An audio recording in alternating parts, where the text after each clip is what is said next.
오세훈과 이준석이 명태균에게 벌벌 떨었던 그 핵심적 이유가 떴습니다. 굉장히 중요한 보도입니다. 공천 및 국정 개입 논란을 받고 있는 명태균이 오세훈 서울시장과 이준석 의원의 당선에도 도움을 줬다는 증언을 뉴스타파가 확보했습니다. 뉴스타파는 명태균 게이트 핵심 제보자인 강혜경 씨와 미래한국연구소 전 소장 김태열 씨를 만나 인터뷰했습니다. 두 사람은 명태균이 2022년 서울시장 보궐선거 당시 오세훈 후보 측에 공짜 여론조사를 제공하는 등 도움을 줬다고 주장했습니다. 또 명태균이 이준석 전 대표를 당선시켰다며 명태가 평소 이준석을 차기 대통령으로 만들자라는 말을 수시로 했다고도 말했습니다. 해당 보도가 중요한 이유는 윤두창이 대선 후보 경선 당시 국민의힘 책임당원 56만 8천여 명의 번호를 안심번호화해서 20일 동안 받아가지고 이를 3차로 나눠서 각각 조사하면서 책임당원 각자의 성향과 지지 후보를 확인해 놓고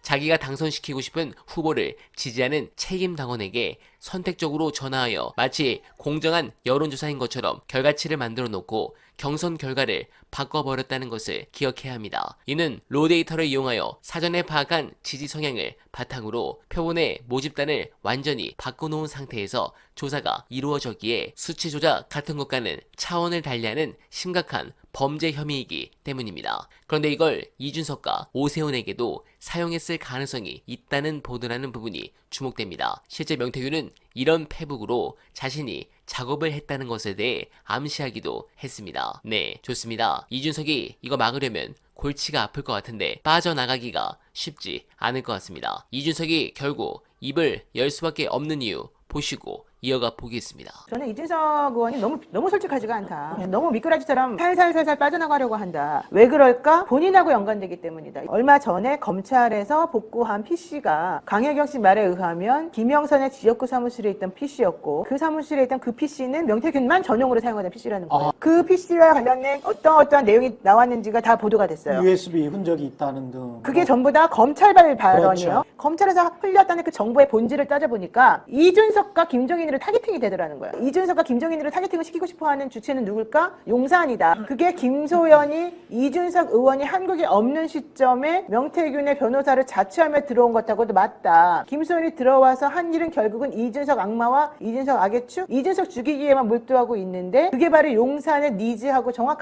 일치한다. 그 이후에 갑자기 이 PC가 무슨 자료를 갖고 있다고 공개가 되었고 그 PC 속에 들어있는 자료에는 이준석과 김종인이 부적절하게 명태균에 대해서 왔다 갔다 하면서 주고받은 내용이 있다고. 네, 공감합니다. 지금은 당선인 시절의 공천 개입만 이준석이 풀고 있는데 이건 딱 명태균이 하던 짓이죠. 지금 빵에 갔으니 이준석도 결국 가는 겁니까? 그러나 이준석도 확실한 카드가 있다고 보여집니다. 뉴스토마토가 전부터 강조했던 부분이죠. 그래서인지 이준석은 필요하면 검찰에 가서 증언하겠다고도 했습니다. 이는 검찰이 절대 이 수사를 못한다는 것을 알기 때문이고 그래서 특검이 필요하다는 여론을 만들기 위함으로 보여집니다. 이준석의 발언이 현 시점에서 필요한 이유는 그래야 한동훈 일당들이 개혁을 명분으로 김건희 특검법에 찬성할 수 있기 때문입니다. 말하자면 한동훈이 움직일 명분을 이준석이 제공하는 것이라 볼 수 있는데 게다가 유일하게 한동훈만이 명태균에게 자유롭다는 것도 상당한 이점입니다. 한동훈은 지금 당 게시판 의혹을 덮지 못하면 이준석처럼